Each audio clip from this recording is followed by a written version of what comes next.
This week, I have been thinking about a topic I've probably been thinking about my entire life. It's likability. I have done everything. It's been my number one driver to be liked.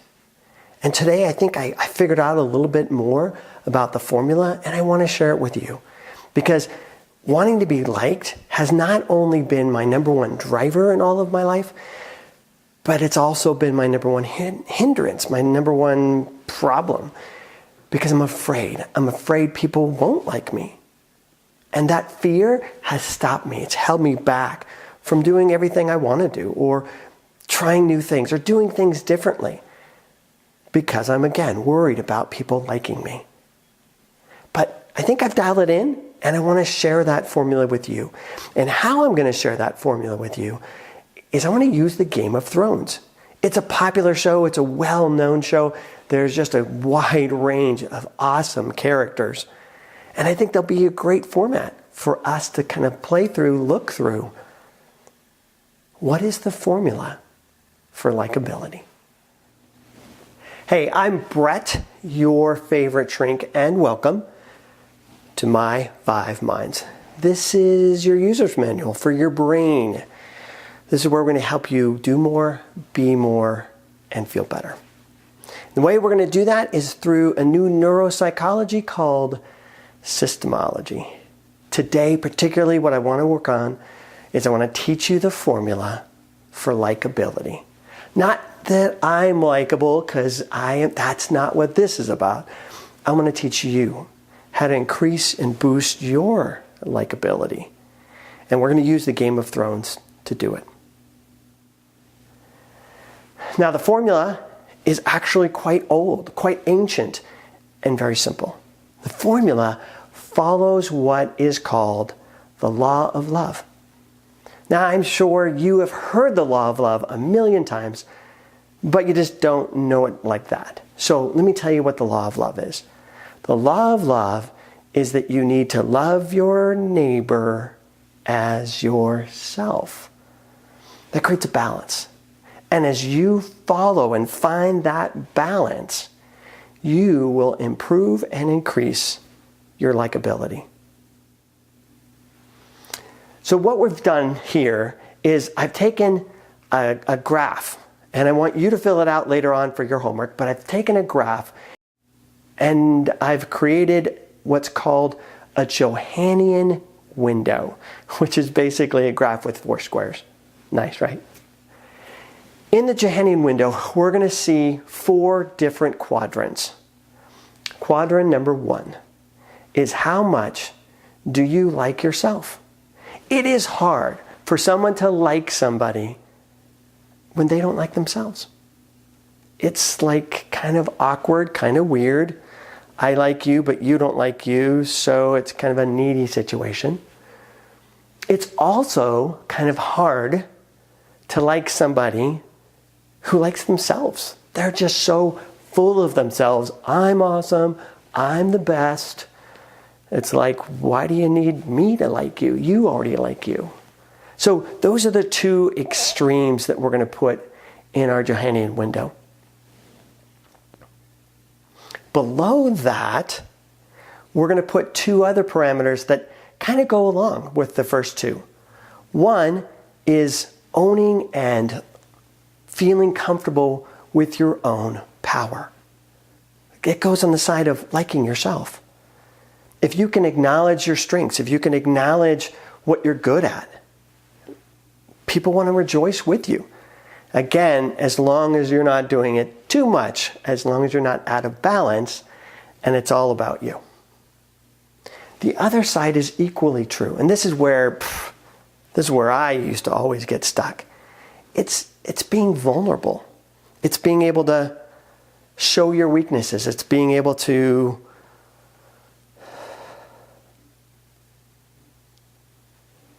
It's being vulnerable. It's being able to show your weaknesses. It's being able to show your flaws.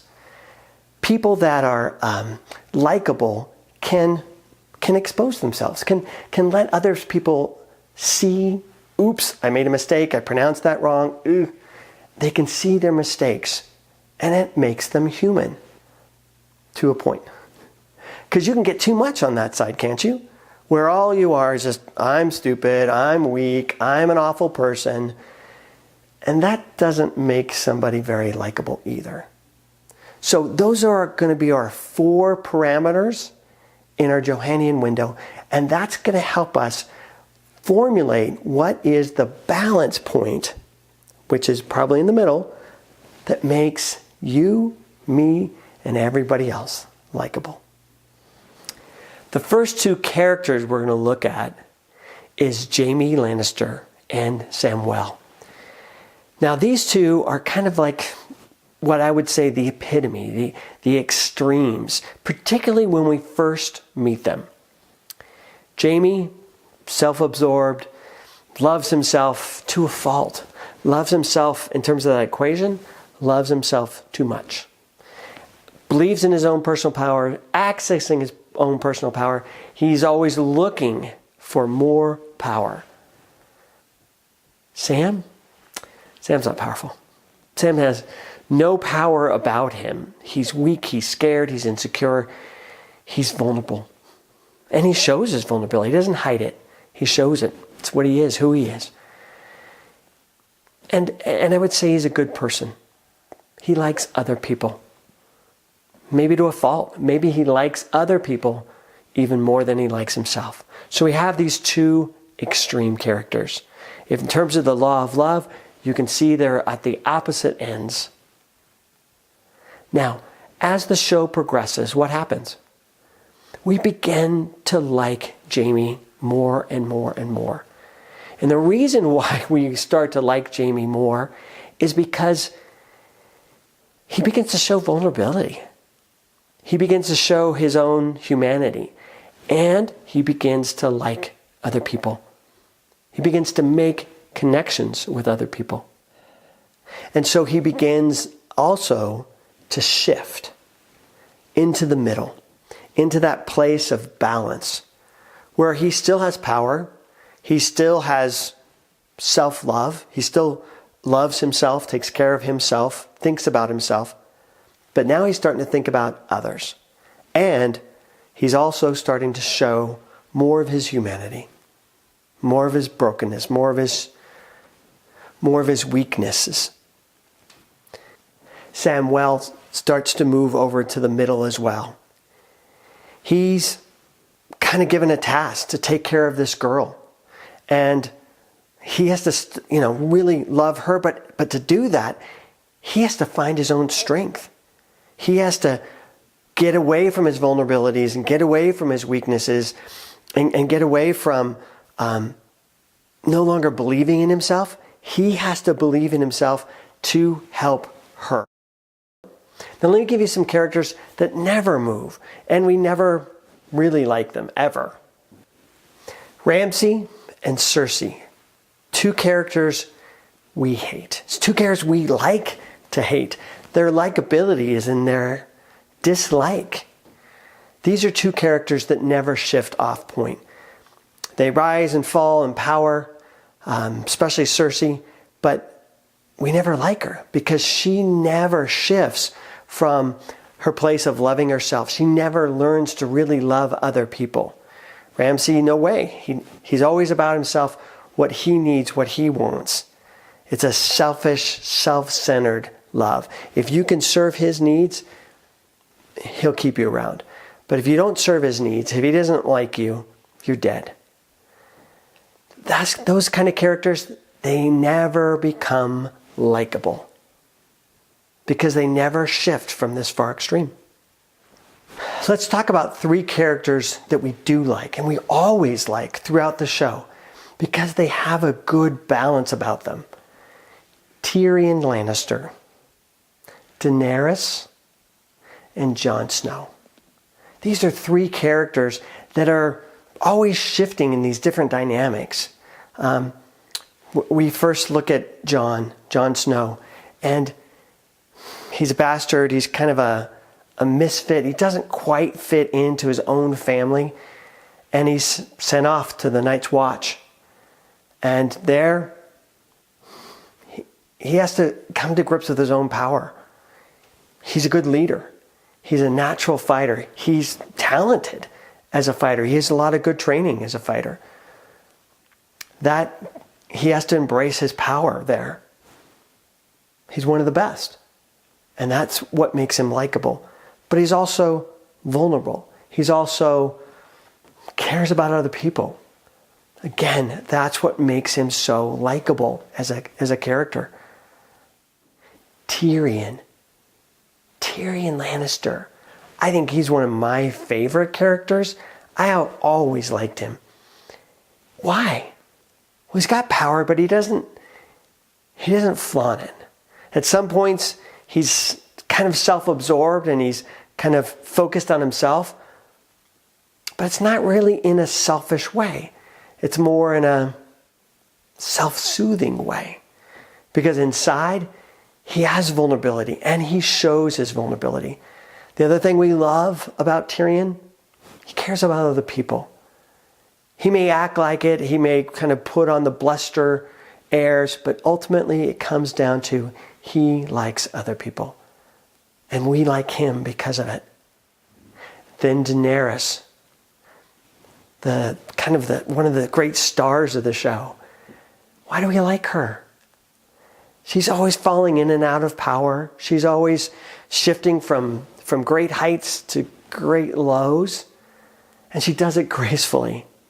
The other thing we love about her is that she doesn't think about just herself. She's not a tyrant. She's not a ruler that wants to just get her will or her way. She listens. She listens to counsel. She considers people. She is concerned genuinely about their well-being.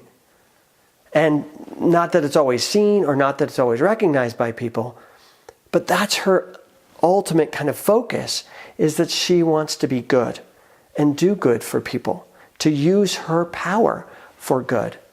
And that makes her awesome. That makes her super likable. Now, I'm going to introduce you to one more character. Now, this kid, as you could probably see by the pictures, this kid is insecure. This kid is vulnerable in a kind of a needy kind of way. I guess that's the best word for it. This kid is me. That was me in middle school or junior high. I was always on the top of the Freak of the Week list in high school. You can check with any of my friends on Facebook. Yeah, Brett, he was a weird kid. All I wanted was people to like me. But I wanted it so bad that it made me unlikable. I tried so hard to get people to like me that nobody wanted to like me, because it was like I was this emotional black hole sucking everybody in. I had no idea of my own personal power. I don't even know what it was to love myself. I felt like it was wrong to love myself. I was like, no, I don't want to do that. And so,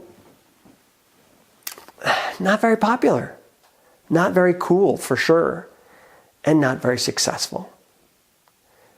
As the years went on, I kind of struggled through, kind of figured myself out, got a little bit better. And then I have right here, I call it my fat fox photo. Because it was when I was on Fox News, I had released a book, You Can Be Right or You Can Be Married, and they were interviewing me about marriages. And I looked at that picture, I looked at that video shot, and I'm like, oh my gosh. And I could see I still didn't love myself. And I still really didn't even embrace my own personal power. I didn't think it was okay to do that. Luckily, in the years since then, I've really learned that it's okay. And it's really needed for me to embrace my own power and to like myself, to do things for myself. That's not a sin. That's not a crime. And in fact, it's what this is all about. I haven't been able to do this because I felt too bad about myself. I felt like I wasn't deserving or worth it. And because I didn't believe in my own personal power, I cheated you. I cheated everybody. Because I haven't put out to the best of my ability the skills, the tools, the ideas that are going to help you change your life. Because I felt bad about myself, I cheated you. Because I felt insecure about myself, I cheated you. What this is all about is about me beginning to embrace my own personal power, beginning to learn to love myself at the same time of still loving others. And showing my vulnerability. Showing my fat fox photo is about as vulnerable as it gets. But that's the way we all can become likable, by finding this balance in the middle. Now, I want to give you a homework assignment to help you take everything we're learning here and begin to apply it. In the links below, I've included a PDF, that's what they're called, a PDF of that chart. And what I want you to do is I want you to take that chart, that likability chart, and I want you to go through it. I want you to look at how you love others. That's awesome. I want you to look at how you're vulnerable and allow yourself to show your weaknesses, show yourself, be honest. I think of that as showing integrity. You're able to show your strengths and your weaknesses, the vulnerabilities. I also want you to go onto that chart and I want you to write out what your strengths are. I want you to really acknowledge to yourself where your power comes from, what you're good at. And then I want you to also go up to that top corner and I want you to write how you love yourself. How do you take care of yourself? What do you do for yourself? How are you loving, caring, and bringing attention to yourself as well as loving and caring and bringing attention to others? All right. Do your homework. I want to hear about it in the comments below. If you've liked this video, I want you to like the video. Not because I need that, not because that's what this is about. I did this video for me. But I would like to hear if you liked it or not. Also, if you want to learn more, if you want to learn more about systems, if you want to learn more about psychology, if you want to learn more about you, how to be better, do better, and feel better, subscribe. I'm Brett, your favorite shrink, and this is my 5 minds. I'll talk to you soon. Take care.